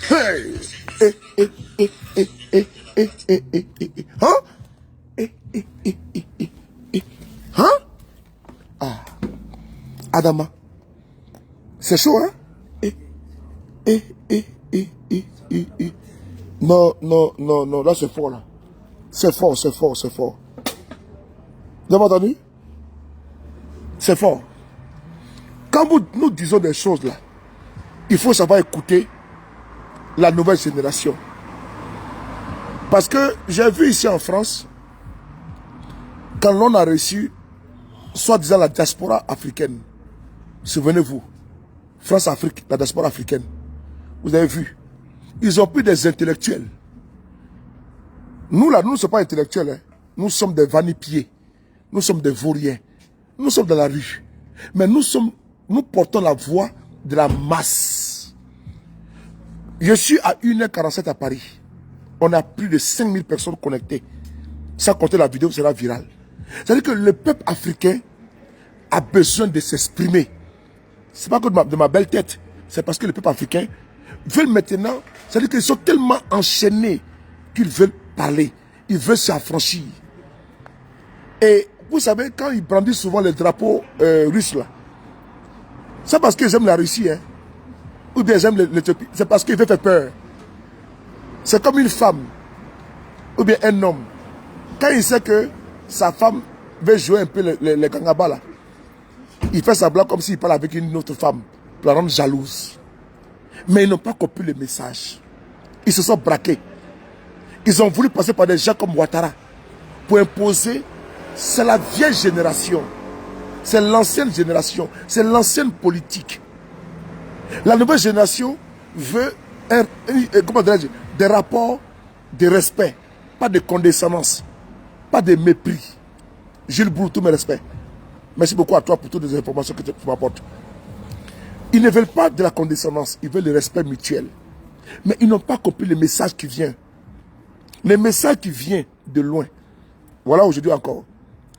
De la même manière que Bazoum était, pour eux, quelqu'un d'incontournable. En mettant à côté le peuple d'abord. C'est-à-dire que c'est le peuple qui doit avoir le dernier mot. Il ne faudrait pas qu'on prime d'abord l'intérêt d'un individu au détriment de l'intérêt collectif d'un peuple. Il ne faudrait pas qu'on sanctionne tout un peuple parce qu'on veut ramener au pouvoir un individu, un mortel. Le peuple, vos populi, vos dei. Comment Bazoum peut être si égocentrique, si méchant, avec les sanctions que lui-même il est au téléphone avec Ouattara, avec le président du Nigeria. Il accepte, et le premier ministre de Bazoum passe sur la chaîne de télévision France 24. Il dit, c'est-à-dire que c'est eux-mêmes qui ont concocté ces sanctions-là pour dire non, les Niger, mon pays, va tenir une semaine. C'est-à-dire qu'ils sont contents que l'on frappe le Niger, leur propre pays, de sanctions, au nom de leurs intérêts égoïstes. Ils sont d'accord que l'on puisse sanctionner des pauvres Nigériens qui n'ont absolument rien demandé, qui sont même de leur parti politique, qui sont même des apolitiques, qui sont même des religieux, qui sont même des indigents qui n'ont rien à voir avec la politique. Ils sont d'accord, ils justifient qu'une semaine, ils ne peuvent pas tenir. Et pendant une semaine, d'autres dorment sans lumière, d'autres, les congélateurs, tout est pourri. Les commerçants ont perdu beaucoup. Et parce que vous, à cause de vous, les politiciens, vous ne voulez pas quitter le pouvoir, et vous êtes venu au pouvoir par une fraude massive, adoubée par M. Mamadou Issoufou. Et donc vous acceptez qu'on sanctionne votre peuple. Au lieu d'avoir l'humilité, l'élévation pour dire, ok, nous partons. Et la pierre rejetée, c'est toujours la pierre recherchée. Pour que demain, Bazoum puisse se réveiller, il n'est pas vieux. l'ex-président du Nigeria, Mamadou Buhari, mais il était au pouvoir. Il est revenu au pouvoir et puis il est reparti. Bazoum peut revenir encore par la grande porte. Il peut avoir de la hauteur. Il peut dire non, je n'ai pas que le sang de mon pays, de mon contemporain verse. Je n'ai pas que le sang de mes concitoyens verse. Je n'ai pas de sanctions contre mon pays. Je n'ai pas de sanctions de la CEDEAO. Nous allons trouver une solution nigéro-nigérienne. Mais parce que les gens veulent ramener quelqu'un au pouvoir, on doit sanctionner tout un peuple. Et on nous demande à nous d'adouber cela. Parce que Bazoum serait, n'est-ce pas, l'ange Gabriel du Niger. Serait, n'est-ce pas, l'ange Gabriel du Niger, le sauveur absolu du Niger. C'est qui n'est pas normal. On va réécouter la vidéo qu'aujourd'hui a pris les sanctions qui ont été prises. C'est-à-dire que la France quitte le Niger. C'est ça que nous avons voulu éviter dans tous les pays. Quand nous parlons, de ne pas s'accrocher à un individu, de s'accrocher au peuple. Que ce soit en Côte d'Ivoire, que ce soit au Togo, que ce soit au Bénin, tous les pays africains francophones, il y a eu les printemps arabes, il y aura les printemps francophones. Ça, vraiment, personne ne peut remettre ça en cause. Ce n'est pas une révolution, parce que vous savez, ce n'est pas une révolte contre un pays. C'est parce qu'ils veulent changer des paradigmes. C'est parce qu'ils sont étouffés. Vous avez votre genou sur la gorge des Africains francophones. L'esclavage, la tête négrière, la guerre. On a vu les soldats de Tcheroy, comme ils ont été fusillés. C'est difficile. Il y a un lourd antécédent où l'Allemagne a demandé pardon, où la Belgique a demandé pardon, où les pays qui ont colonisé l'Afrique, des pays francophones ou anglophones et autres, ces pays ont fait, même la Belgique a demandé pardon, comment dirais-je, aux Congolais. Mais notre colonisateur refuse de donner pardon à nous. Et nous portons les germes d'une frustration. Nous portons les germes, n'est-ce pas, d'un combat inachevé. Un combat où l'on veut nous mettre, n'est-ce pas, toujours en bas. Et quand on parle, on dit taisez-vous. Comme nous avons des maîtres, des gens avec lesquels nous sommes partis à l'école, et qui veulent nous faire de la morale, qui veulent également porter l'héritage qui a fait en sorte que nos parents ont été esclavagisés. Et ils portent, et puis ils assument que nous avons été esclavagisés, et ils portent, ils pérennisent, n'est-ce pas, l'acquis malsain de leurs aïeux. Mais le roi belge a demandé pardon aux Congolais pour les actes posés par ses parents, par ses aïeux. Comment la puissance de la France ne peut pas demander pardon aux Africains, à l'Afrique francophone, et ne pas soutenir des chefs d'État africains? Mettre des valeurs locaux, mettre des sans-potins, comme en Côte d'Ivoire, comme au Gabon, comme au Tchad, comme au Togo, comme au Bénin, comme au Niger. Mettre des pantins, des sous-préfets, qui sont en déphasage, en décalage avec le peuple, avec l'aspect du peuple. Donc vous serez surpris, on a vu le journal français, qu'on appelle le Canard enchaîné, qui nous dit que le président Macron était fâché, parce que la DGSE n'a pas vu venir le coup d'État. Mais il ne faut pas voir venir. Parce que maintenant là, ça ne parle plus, ça passe à l'acte. Et dans tous les pays francophones, il y aura une visite. C'est-à-dire que la révolution est en marche. Au moment où, au temps, il y a eu le printemps arabe qui a balayé les Bouteflika, qui a balayé les Ben Ali, qui a balayé des chefs d'État dans les pays arabes. C'est le même printemps de l'Afrique francophone que c'est un vent, c'est une tempête non violente qui va déboulonner, n'est-ce pas, des chefs d'État, sur qui vous comptez, qui ne savent même pas comment le peuple souffre, et ils rendent des comptes qu'à vous. Ça ne m'étonne pas. La radicalisation aujourd'hui du régime, n'est-ce pas, de Niamey. Parce que quelle est cette manière de faire évacuer vos ressortissants? Et pendant ce temps, les autres, c'est-à-dire que quand c'est mal là, quand ça ne va pas, on rapatie les ressortissants et on dit bon, c'est les Ouattara qu'on va manipuler, et les Bazoum et les autres, on dit bon, passez à l'offensive.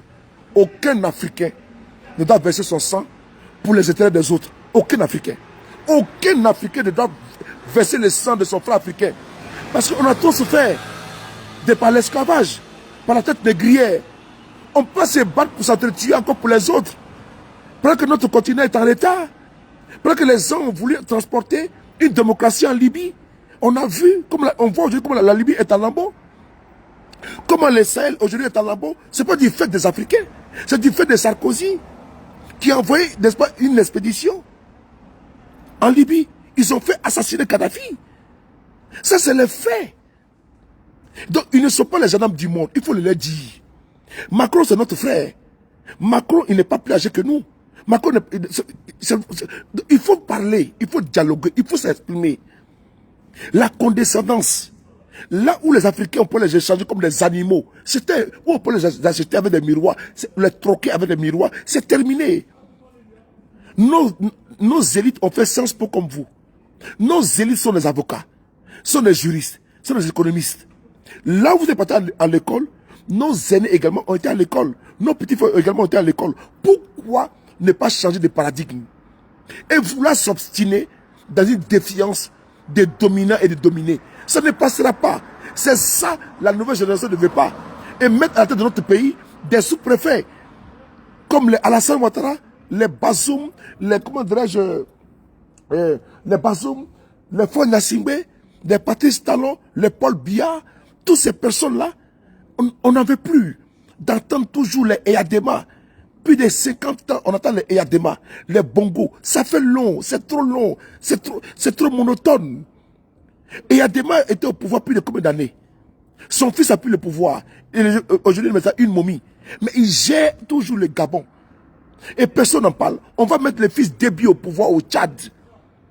Parce que la France a soutenu le père Déby pour enlever, comment dirais-je, Hissène Habré au pouvoir. Donc on doit pérenniser au nom de vos intérêts personnels, égoïstes. On doit que le peuple africain doit toujours souffrir. On doit mourir dans les déserts. On doit être humilié en Tunisie. On doit prendre nos frères pour les jeter en Tunisie. Ils vont mourir avec les bébés, avec les enfants dans le désert. On veut que nous on puisse souffrir. C'est cette révolte que tu marche. Et cette douleur que tu marche. Ce n'est pas une douleur contre les Français. Les Français, le peuple français, personne n'en veut au peuple français. C'est la politique française en Afrique qui est désolante, qui est affligeante, qui est aberrante, que les Africains n'en veulent plus. Ils ne supportent plus. Et personne ne peut vous dire ce langage vrai. Ce langage de vérité ne viendra pas de la bouche de M. Ouattara, que vous soutenez. Ce langage de vérité ne viendra pas de la bouche de M. Ali Bongo, ni de Paul Biya, ou bien de, comment dirais-je, Patrice Talon. Ce langage viendra, n'est-ce pas, du citoyen lambda.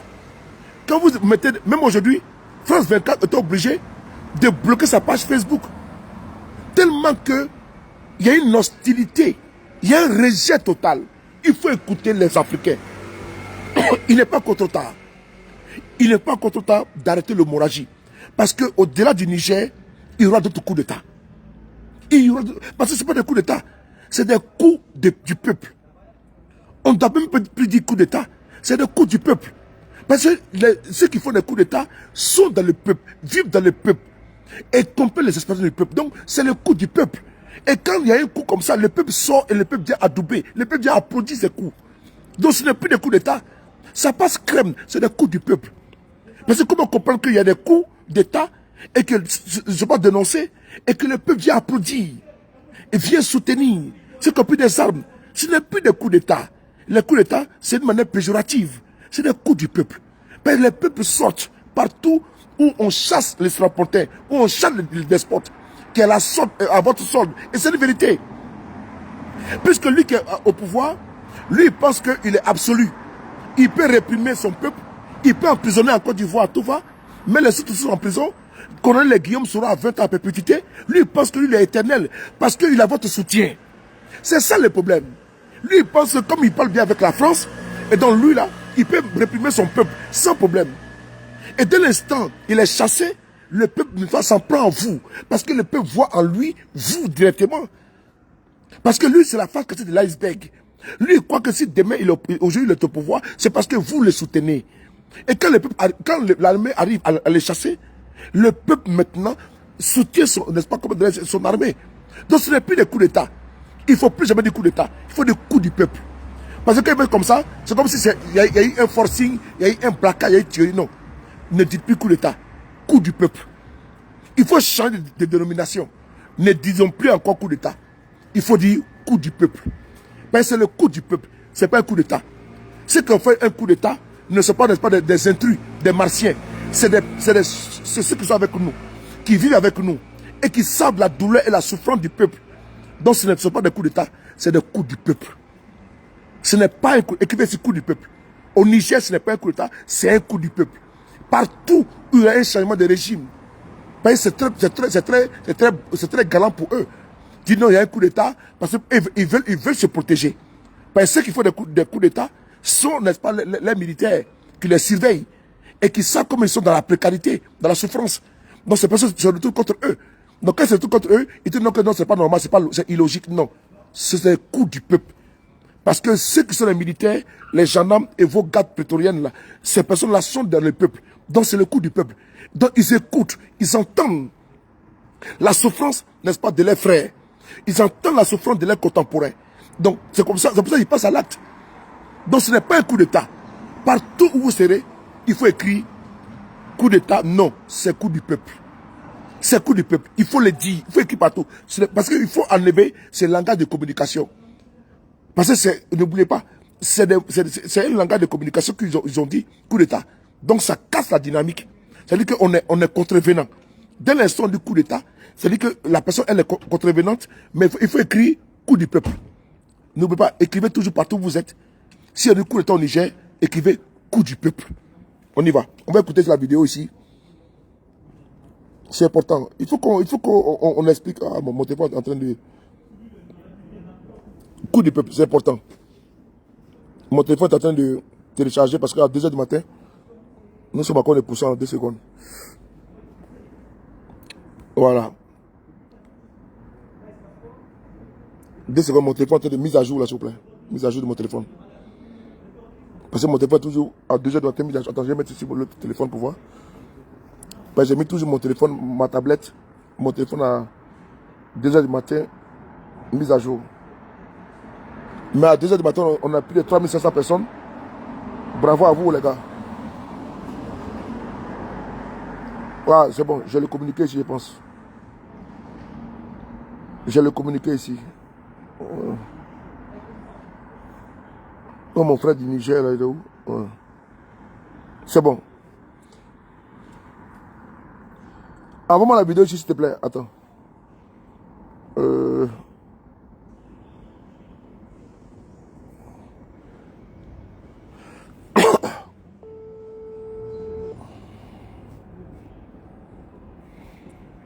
Envoie-moi la vidéo, s'il te plaît, ici. La vidéo du colonel, s'il te plaît. Pardon, s'il te plaît. Le téléphone est en train de mise à jour, là, s'il te plaît.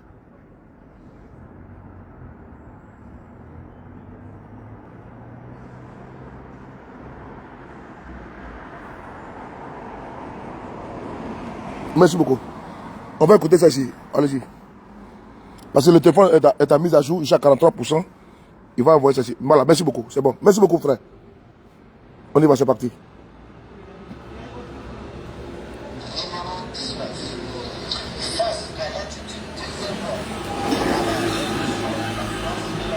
Martinez, comment tu vas?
Sur la coopération militaire technique, conformément son article 12 et au préavis de 3 mois. 2. L'accord du 25 mai 2013 relatif au régime juridique de l'intervention des militaires français au Niger pour la sécurité au Sahel conformément à son procès et au préavis d'un mois. 3. L'accord du 19 juillet 2013 sur le statut des militaires français présents au Niger dans le cadre de l'intervention française pour la sécurité au Sahel conformément à son article 13 et au préavis de 6 mois. 4. L'arrangement technique du 2 janvier 2015 relatif au stationnement et aux activités du détachement interarmé français sur le territoire de la République du Niger, conformément à son article 13 et au préavis de 30 jours. 5. Le protocole additionnel du 28 avril 2020 à l'accord du 25 mars 2013 relatif au régime juridique de l'intervention militaire française au Niger pour la sécurité au Sahel et à l'accord du 19 juillet 2013 sur le statut des militaires français présents au Niger dans le cadre de l'intervention française pour la sécurité au Sahel, déterminant le statut de détachement non français de la force Takuba, conformément à son article 4 et au préavis de 90 jours. Une correspondance diplomatique sera adressée à cet effet, fait à Niamey le 3 août 2023, signé le président du Conseil national pour la sauvegarde de la patrie. Communiqué. Voilà. Le président actuel du Niger vient de demander de révoquer les accords de défense entre la France. Voilà, voici l'inquiétude qu'il fallait. Voici le Rubicon qu'il ne fallait pas franchir. C'est-à-dire qu'on atteint la zone, n'est-ce pas, de non, comment dirais-je, de non-retour. Du Mali au Burkina, aujourd'hui au Niger, les accords de défense ont été aujourd'hui rompus. Où je vous parle là, la situation, les soldats qui sont aujourd'hui au pouvoir au Niger ont dit une chose. Médiation, oui. Négociation, oui. Mais Bazoum va plus revenir encore au pouvoir. Vous savez très bien qu'une intervention militaire, même si je vais sur la base, que même s'ils prennent le dessus, mais une frange de l'armée va se diviser et le Niger ne sera plus encore en sécurité. Il y aura toujours une frange de l'armée qui sera toujours en rébellion, soutenue par d'autres pays. Vous avez vu aujourd'hui des pays comme le Burkina, le Mali, la Guinée qui soutiennent les autorités aujourd'hui qui sont au Niger. Il faut laisser la primauté, la priorité aux Nigériens de trouver une solution nigéro-nigérienne. Voilà pourquoi j'ai beaucoup aimé ici le discours de Madame l'ancienne représentante du Niger, de l'ONU au Niger, Madame Aïchatou Miadougou, Min Daoudou. C'est la dame qui est là. Regardez là, je vais vous la montrer. Elle a fait un tweet. Elle a fait un tweet qui est là. Regardez là. Aïchatou Miadougou, vous savez qu'elle est là. Elle a fait un tweet. Elle dit ceci. Elle dit ceci. L'heure est grave. La CEDEAO envisage une intervention armée contre notre pays pour restaurer l'ordre constitutionnel. Cette décision ne devrait jamais être prise, considérant sa gravité dans le contexte actuel de la sous-région. Une intervention armée aura des conséquences néfastes, inestimables et durables aussi bien au Niger que dans toute la sous-région. En effet, une telle intervention risquerait de plonger notre sous-région dans une situation d'instabilité chronique difficilement maîtrisable. Seule la voie diplomatique et la concertation entre l'ensemble des Nigériens permettront de sortir de cette crise et de prendre en charge les profondes frustrations de toute nature que vivent les Nigériens. Pourquoi l'on refuse que l'on puisse partir sur la base d'une négociation, d'une entente nigéro-nigérienne et que l'homme s'obstine à vouloir intervenir là-bas au Niger? Il n'y a pas feu en la demeure que de mettre des sanctions téléguidées, appuyées par M. Ouattara au niveau de l'UEMOA. Il n'y a pas. Voilà pourquoi nous saluons, mais avec réserve, la déclaration du président du Nigeria. Parce qu'on dit, il faut bien endormir pour mieux n'est-ce pas, voilà, vous connaissez ce que je veux dire. autant il dit qu'il faut négocier, autant au même moment, à Abuja, il prépare la riposte. Ce qui fait que nous serons dans une situation de bain de sang. Est-ce que l'on est obligé de verser le sang des Nigériens parce qu'un individu aurait perdu un fauteuil présidentiel? Mais l'individu, avant d'avoir ce fauteuil présidentiel, ils ont pris le soin d'écarter des potentiels et des personnes qui étaient comme Amam Amadou, des personnes dangereuses et qui ont la popularité, afin de faire un boulevard à Bazoum. Et donc, il ne faudrait pas nous envoyer une démocratie, une seule démocratie, en tant que Bazoum est le sauveur absolu du Niger. Aucune intervention ne doit avoir lieu au Niger. D'abord, de 1, primo, 2, faisons attention. Et tertio, la France aujourd'hui est chassée du Niger. Quelle honte. La vague continue. Et tant que l'on ne pourra pas s'asseoir avec les forces vives africaines, les vraies forces vives africaines, avec ceux qui sont pas dans l'affrontement, mais qui sont dans, dans les relais de l'aspiration du peuple africain, la France va se prendre une gifle partout. Parce que du Congo-Brazzaville au Congo-Kinshasa, du Togo au Cameroun, du Cameroun au Tchad, du Tchad à Abidjan, d'Abidjan à Niamey, de Niamey, comment dirais-je, à Bamako, Bamako à Ouagadougou, jusqu'à Conakry. Mais la jeunesse africaine francophone, aujourd'hui connectée, ne veut plus encore de dictat. N'oubliez pas que c'est par le Cameroun que Wagner a mis son assise et est parti en Centrafrique. Et de là-bas, je parle bien, parce que les gens ne savent pas, ils pensent que Wagner a quitté en Russie pour venir directement au Mali. Non, ou bien je ne sais pas. Je ne sais pas si ça existe au Mali, parce que moi je suis pas dans, je ne sais pas.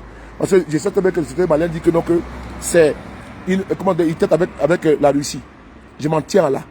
Mais quand on voit qu'ils sont venus d'abord par qui? Ils sont venus par le Cameroun. Du Cameroun à l'Afrique centrale.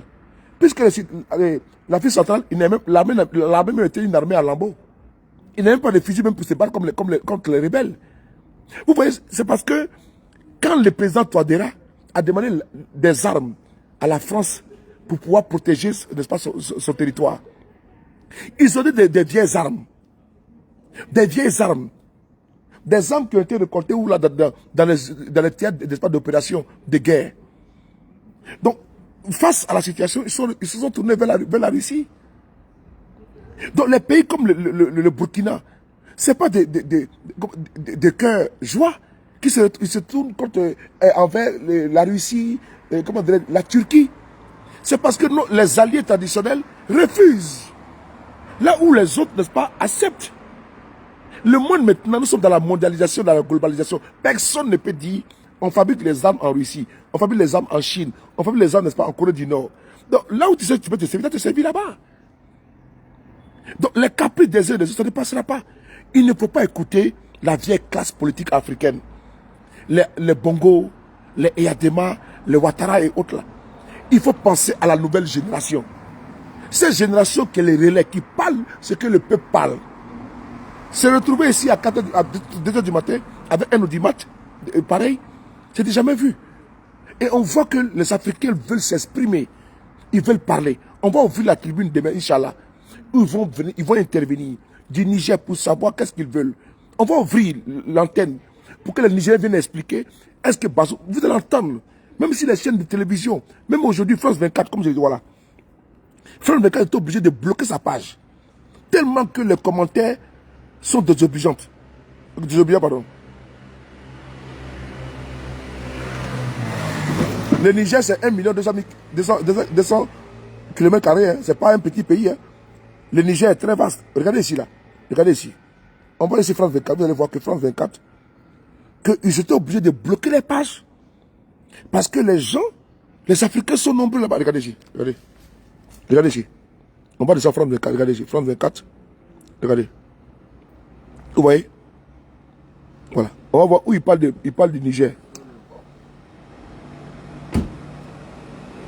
Regardez ici. Voilà, voilà. Regardez ici. Ici, là. Où ils disent que une semaine après le coup d'État, au Niger, selon plusieurs sources, la diffusion, voilà, la diffusion de des programmes des femmes de cadre et RFI ont été interrompus dans le pays. Vous voyez? Mais ils étaient obligés de bloquer les commentaires. Regardez. Ils ont bloqué les commentaires parce que il y a 596 commentaires. Regardez ici. Vous voyez? France 24 a limité qui peut commenter cette publication. Pourquoi? Parce que c'est que les gens ont grossi le cœur. Vous voyez? Regardez les commentaires. Vous voyez? Tu vois? Vous voyez? Les commentaires sont désobligeants. Vous voyez? Tellement que les commentaires sont durs. Tu vois? Donc ils sont obligés de bloquer. Vous voyez? Ils ont bloqué ici. Mais l'autre commentaire, l'autre, vous voyez ici? Là c'est ouvert. Ici on peut commenter. Je peux commenter ici. Vous voyez? Mais quand vous descendez ici là, ils ont bloqué les commentaires. Voilà. Il n'est pas commenté. Voilà, regardez ici. Il n'est pas commenté. Vous voyez? Parce qu'ils ont bloqué les commentaires. Mais pourquoi ils le font? Parce que la colère, elle est grande. Parce que les gens, ils veulent s'exprimer. Ils ont beaucoup à dire. Ce n'est pas en bloquant les commentaires qui va... Ce n'est pas, comment dirais-je, un versant de l'eau sur la plaie, sur les saignements qui va arrêter l'hémorragie. Il faut mettre les pansements. Il faut parler. Il faut dialoguer. Le Niger ne sera pas agressé. Il faut arrêter l'embargo inhumain. Il faut arrêter de vouloir faire souffrir le peuple du Niger. Nous apportons notre soutien indéfectible au peuple du Niger. Nous l'assumons aujourd'hui, nous l'assumons demain. Nous apportons notre soutien indéfectible au peuple du Niger.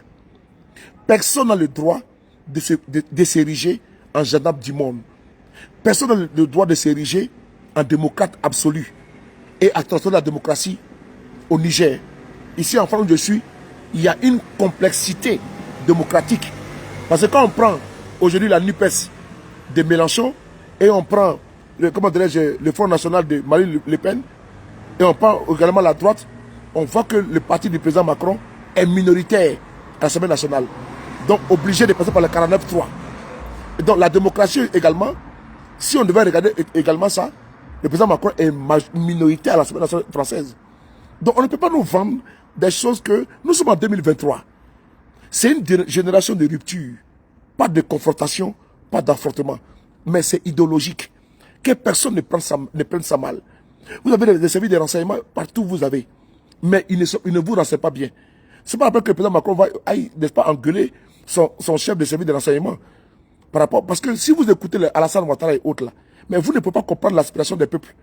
Vous devez écouter, nous qui sommes les villageois, nous qui relayons l'information des villageois et des villageoises. On est ensemble. Bonne soirée à vous.